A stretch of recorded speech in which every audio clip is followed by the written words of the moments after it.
North Carolina by the slimmest of margins. He won the state by a little more than 14,000 votes. The thing that helped power him to victory there, the thing that was different in North Carolina in '08 as compared to the previous presidential election, was in fact the youth vote. Youth turned out. College kids turned out. In '08, youth turnout in North Carolina was up 10% from the previous election in 2004. And that youth vote did not just help power Barack Obama to victory in that one state. It also gave that one state a Democratic governor, Bev Perdue, who, like the president, won by the slimmest of margins. 2008, against the odds, was a blue year in North Carolina. But in 2012, this past election cycle, Republicans succeeded in taking it all back. Republicans in North Carolina won back the governor's mansion, and they now not only control both the House and the Senate, they have big enough majorities in both houses to overturn any gubernatorial veto, should there ever be one, even though there probably won't be one because the governor's a Republican now, too. Republicans now have a total lock on power in North Carolina. They can govern at will. What they have decided to do with that power thus far is something that political scientists have a term for. The term is amazeballs. That whole youth vote thing that carried President Obama to victory back in 2008, Republicans have decided to put a stop to that.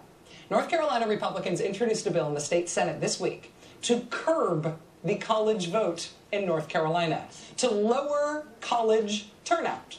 The way they've decided to go about doing this is as creative as it is stomach-churning. Because the problem with trying to stop college kids from voting at the place they go to school is that you can't stop them from doing that. Officially and specifically, you cannot stop students from doing that. The Supreme Court ruled in 1979, in no uncertain terms, that college kids have the right to register and to vote where they go to school. It's very clear constitutional law. Well, to get around that very clear constitutional law, to get around the Supreme Court protecting students' voting rights, what North Carolina Republicans are trying to do now, essentially, is not to block students' voting rights directly, but rather they are going to require students' families to pay money to experience a targeted tax hike if their college student chooses to exercise his or her right to vote. Seriously. Under this Republican bill, if a college student in North Carolina registers to vote at their college address instead of at their home address, their parents will get hit with a tax hike, a brand new tax hike from the state of North Carolina.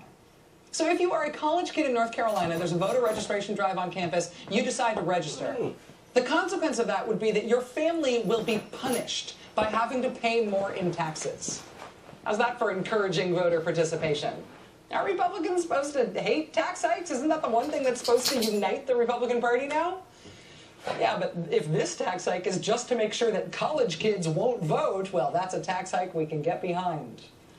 And this isn't just some lone wingnut senator sponsoring some go-nowhere bill. Beyond the main sponsor of the bill, there are 4 other Republican state senators who have signed on to this thing, including one from the Republican Senate leadership. And beyond just the college students, they are really going for it in North Carolina. See, Democrats in North Carolina use early voting way more than Republicans do. So now the Republicans want to cut early voting nearly in half. They want to stop early voting altogether on nights and weekends. Republicans are proposing reducing the number of early voting locations in each county to 1 location. 1 location only per county. That should slow things down nicely. Democrats in North Carolina also use same-day registration more than Republicans do, so the Republicans are proposing just getting rid of that as well. Republicans are in control right now in North Carolina, and they are really, really going for it.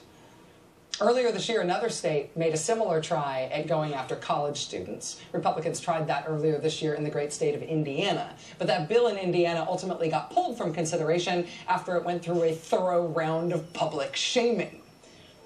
So far in North Carolina, though, maybe it just hasn't gotten enough attention, but Republicans appear thoroughly unashamed. They are charging full speed ahead on this, and they have veto-proof majorities with which to get it done.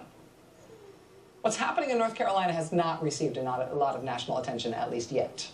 But do yourself a favor. Go set yourself a Google News alert for North Carolina Republicans. They have completely unchecked power right now, and their ideas about how to use that power are, as the political scientists say, rather amazeballs.